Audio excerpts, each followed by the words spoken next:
Hi, welcome to the Pixel Dome. I'm Jeff. Here in a minute, you're going to meet Matt. Me and Matt have been friends since about 1990. We were fortunate enough to, be teenagers during the first console wars. I got a Turbo Graphics, he got a Genesis, and then the next Christmas, I got a Super Nintendo. So we kind of became rivals about which system was better and everything.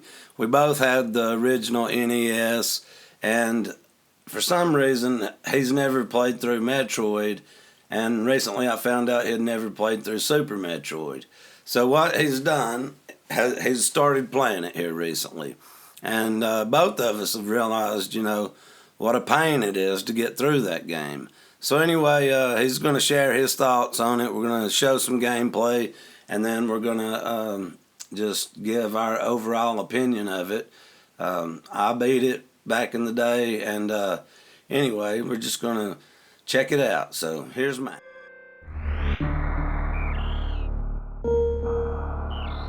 So, as Jeff stated, I did grow up a Genesis kid. That's kind of why I missed the boat on a lot of the Nintendo and Super Nintendo stuff. Regardless of what he says, Genesis is better. But nevertheless, been going back through playing Super Metroid. I do dig the game. I like the game. The graphics still hold up. They're killer. The backtracking is insufferable. It is more than any Resident Evil game has ever had in it, and that even includes Resident Evil 1, which was the worst ever made about backtracking. But really, my only qualm with the game is the simple fact it takes so long to do anything.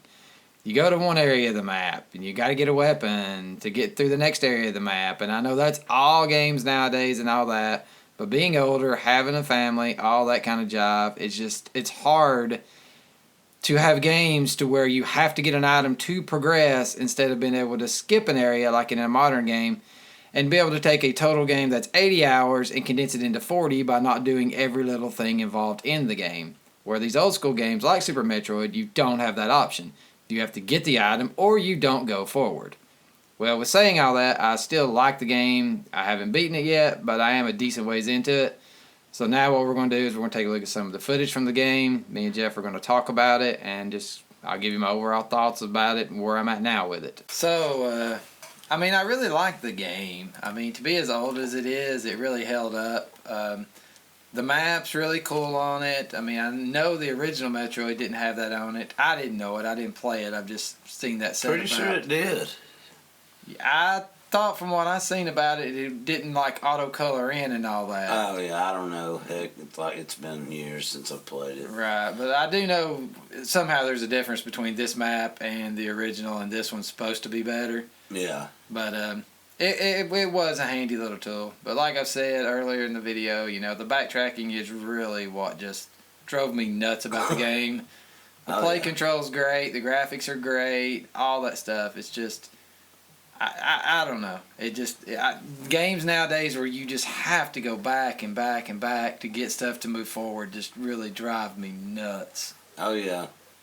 But you got to do what you got to do if you don't have a map, so. But in this game, it's just, I don't know, it's just huge, and there's just so much to it. I have no idea,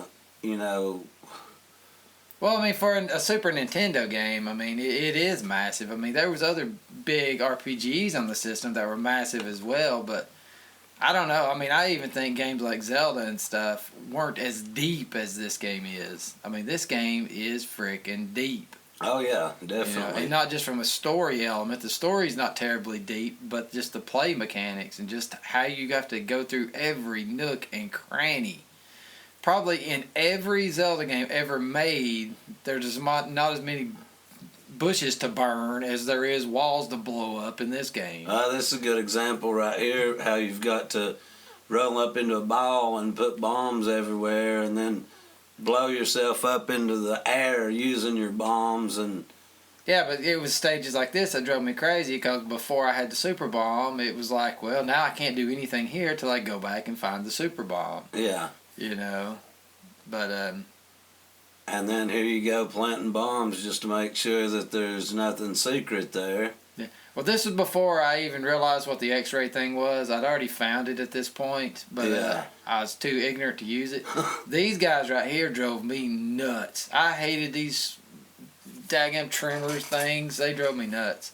Because the game, when you tried just to barely jump, you hit the ceiling. Oh, yeah. I never could totally master that move. But, yeah, I got chomped several times by those dudes. Well, having been on a hiatus from doing a lot of gaming for the longest time, I mean, I'm really struggling with these games. You know, I used to just be able to breeze through them, you know, and I mean, I'm not saying everything was easy. This certainly wasn't, but I mean, I was a lot better than I am now. I mean, good Lord. Yeah. I mean, it definitely takes a while. It took me quite a bit just to get used to these old style controls and stuff like that. I mean, like this hook shot here, I never really could get it worked out right. I'd overswing or underswing, let go too early, let go too late, but I eventually got used to it.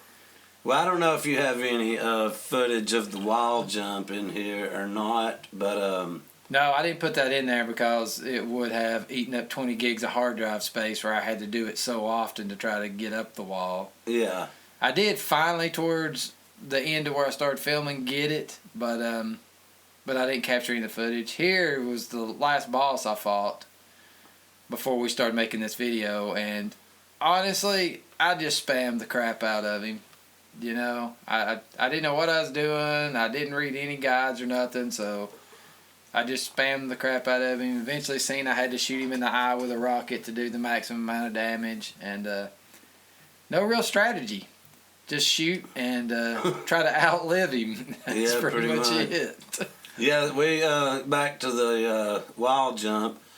I was playing. We were taking turns, and we spent about an hour trying the wall jump. Right, still didn't. No, I think I managed to do it like 2 or 3 times, and then we just gave up, and you went and I think you got the grapple thing before you ever got the wall jump down. Yeah. I mean, I eventually figured it out and got it where I could do it pretty good. I'm still not a master at the wall jump, but I've definitely got better at it. I don't know whoever that dude was we watched the video of doing it. He could just go off one wall and go. He was just the master. It was awesome. Well, people that can do that have never felt the touch of a woman.